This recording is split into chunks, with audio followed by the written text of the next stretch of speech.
உணவே மருந்து, மருந்தே உணவு என்ற பழமொழிக்கு ஏற்ப நாம் அன்றாடம் பயன்படுத்தும் உணவு வகைகளில் இடம்பெறும் பொருட்களின் உள்ள மகத்துவத்தை பற்றியும் அதில் அடங்கியிருக்கும் மூலிகைகள் குறித்து விவரிக்க வருகிறது இப்பகுதி. நலம் தரும் மூலிகை.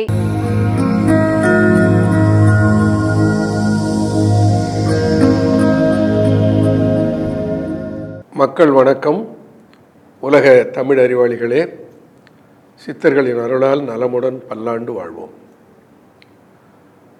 மக்கள் தொலைக்காட்சியில் புத்தம்புது காலை என்கின்ற தொடர் நிகழ்ச்சியிலே நோயின்றி 120 வயது சித்தர் ரகசியம் என்கின்ற ஒரு நெறியை பற்றி தொடர்ந்து பல நாட்கள் பார்க்க இருக்கிறோம். அதில் அன்னமயகோஷம் என்று சொல்லுகிற இந்த உணவு உணவாலான உடல் இருக்கிறது. அந்த உணவு உடல் தான் சுவர். சித்திரம் வரைவதற்கு அடிப்படை தேவை எதுன்னா சுவர். இந்த சுவர் எதுன்னா அந்த உடம்பு தான். ஆக இந்த உடம்பை முதல்ல ஆரோக்கியப்படுத்துவதற்குள்ள வழிமுறைகளை சித்தர்கள் என்ன சொல்லியிருக்கிறார்கள் என்பதை நான் சொல்லிக் கொண்டிருக்கிறேன். நிறைய வரை இருக்கிறது. ஒரு காசு செலவில்லாமல், ஒரு நாள் செலவில்லாமல் பின்பற்றினா போதும், நீங்கள் அதனுடைய பலனை அனுபவிக்கலாம். அப்போது உணவை மென்று உண்டீர்கள், முதல் ஏப்பம் வந்த உடனே நிறுத்தினீர்கள், அடுத்து 10 இருந்து 15 நிமிட நேரம் மெல்ல நடந்தீர்கள்.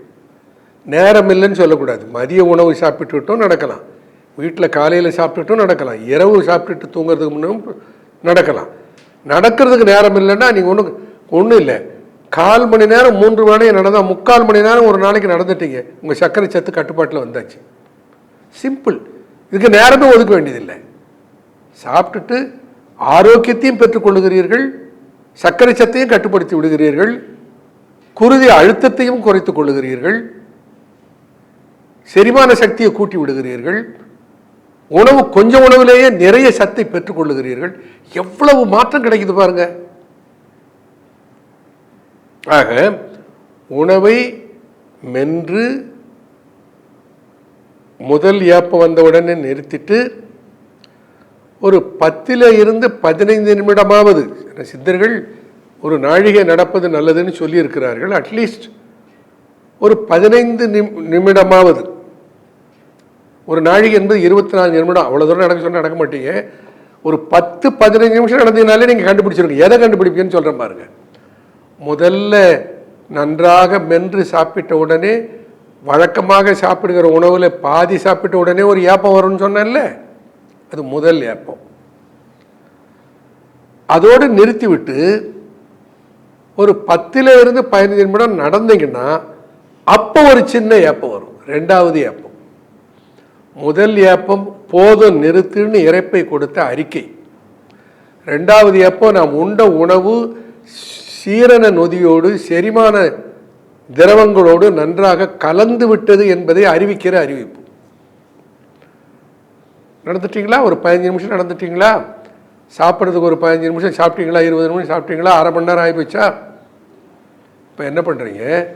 இதற்கு பிறகு 1 அல்லது 2 கோளை அளவுக்கு ஒரு 200 மில்லின்னு சொல்கிறது பயமாக இருக்குது, ஒரு 200 ml தண்ணி சாப்பிடுங்க.